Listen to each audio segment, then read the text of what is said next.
Hey there! Every month, Annie has a call with our Path 365 members and answers their questions. She tackles a wide range of topics from what to do with big emotions, what kinds of tips and advice she has for addressing difficult situations, how to deal with cravings, and so much more.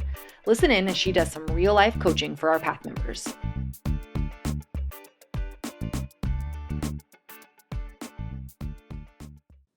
I have conflicting feelings where I find myself having a hard time showing another loved one that is struggling more with alcohol than me compassion. And if I can't show him compassion, then how can I show myself compassion? Okay, I'm going to tell you three different things, three different sort of thought shortcuts to help you frame this, kind of principle based, and then you can take them away, maybe rewatch, do what you want with them. So the first one is one from Byron Katie, and she talks about my business, their business, God's business.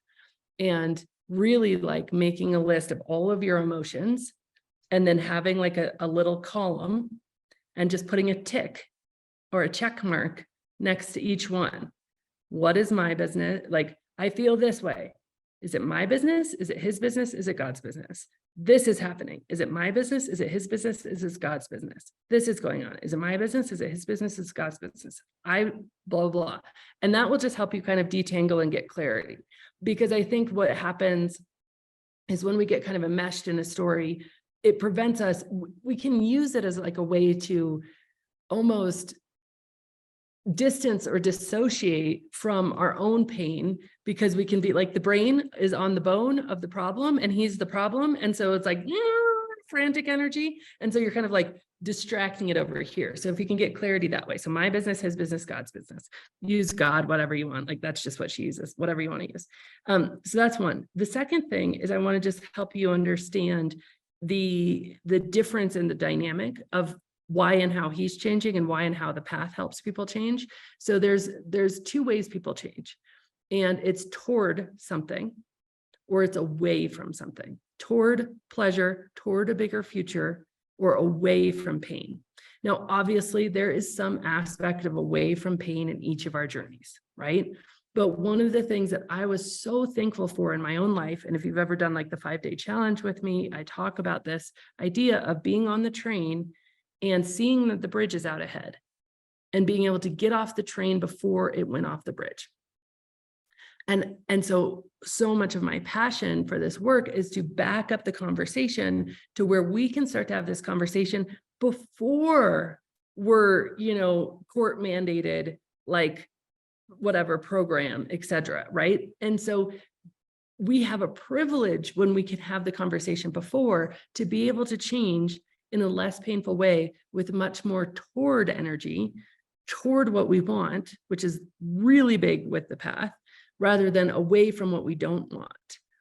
The reality of the away from what we don't want energy, there are certainly thousands and thousands of stories of somebody's like, nope, I did this terrible thing, rock bottom, never drink again. Usually, even within those stories, there isn't a lot of peace. The behavior is able to change, but the peace isn't there, at least initially. And the peace comes over time. There's a lot more stories, though, of rock bottom, never going to drink again, lower rock bottom, never going to drink again, lower rock bottom, never going to drink again. And if you're just using that away from pain as your only mechanism and motivation, the only real rock bottoms are being dead or in jail. Those are the only things that are actually going to prevent you from drinking again. I watched somebody who got caught with vodka in his closet. His wife threatened divorce. All of these things he stopped for a period of time. He got a DUI, stopped for a period of time. I've watched somebody who was the driver of a car. He was drunk and he killed 2 of his friends, start drinking again. Like the way from pain, like, because there's nothing else there that is toward, remember the paradigm that I just shared of like the peaceful past. Now you have a terrible view of your past. There's so much pain in your story of your past, which is making your present radically uncomfortable. What do we do when we're uncomfortable in our present? We reach for a drink. It's how our brains have been wired to work right now. And then you have a horrible view of your future because you think your future is just going to be miserable without alcohol. So like there's nothing in that truth of how it works that's actually like, yes, this is going to be great and successful, right? And so what the path is creating for you is a way to make peace with your past, have a great present, and be excited about your future. Your chances, if you're comfortable in the moment of not drinking, are so much better. And that's why we focus so much more on grace and compassion and on your emotion rather than your behavior. And then the third thing I want to give you that's just a further explanation of that idea is there's a principle in biology and physics and in science, and it's called activation energy. And activation energy is when a seed becomes a tree. There's a whole burst of energy that happens that's activated by like being planted and being watered, right? When a rocket is leaving orbit, there's so much fuel that's needed. And then once it's in space, it's very little fuel, right? This activation energy. And so what you're seeing is he's having so much activation energy, right? And so how can you channel in a positive way what's going on with him to create activation energy for yourself? And in my opinion, the best way to do that is to try to stop judging him and stop judging you. And really realize that both of you, and here's the best way to stop judging ourselves, is to know that this, and I talk about this truth in the path content, your coaches will talk about this truth, but your brain, when it is addicted to alcohol, it has been biologically, neurochemically confused to believe that alcohol is as necessary to your survival as air or water. And so if you believe that that's true,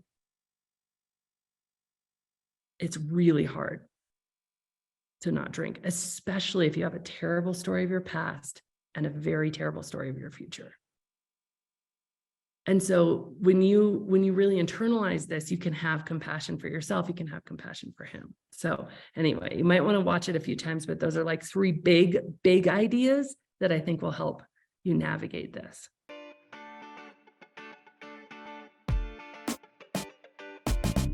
Thank you so much for listening to this episode. If you're ready to see how This Naked Mind can help you on your personal health and wellness journey and want to learn more, go to thisnakedmindpodcast.com to learn what your next best step is.